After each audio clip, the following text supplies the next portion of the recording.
Buka. Polisi dari Unit Pidana Umum Polrestabes Palembang meringkus 4 komplotan pemerasan penumpang angkot jurusan Ampera Tangga Buntung. Keempatnya ditangkap di dalam angkot saat akan melakukan kejahatannya. Dalam penangkapan itu, satu tersangka berusaha melarikan diri. Polisi pun melumpuhkannya dengan tembakan. Menurut polisi, cara yang dilakukan tersangka dengan berpura-pura menjadi penumpang angkot. Di dalam angkot kemudian tersangka mengancam korban dengan senjata tajam untuk menyerahkan barang berharga.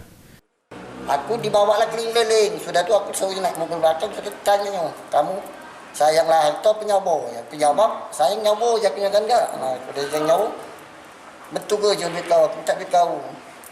Aku betul ke dia, duit ribuan dia tak galak, tolak dia duit ribuan, nak minta dia 50-an, cabutlah dompet, lihatlah dompet itu banyak isi apa, nah dompetnya kalau. Penangkapan dilakukan polisi setelah mereka mendapat laporan korban dan mengetahui identitas para tersangka. Penumpang sendirian, nah, dia melihat karena mungkin dia pikir yang 2 orang kawan di belakang supir ini penumpang juga. Ternyata mau kawannya supir. Disekap gitu? Ya, langsung dia bawa dan ditodong ya intinya. Kami terapkan 365 pasalnya dan ada salah satu pelaku pada saat memang mau ditangkap itu melawan, ada sempat baju anggota kami sempat robek. Keempatnya kini ditahan di tahanan Polrestabes Palembang untuk proses hukumnya.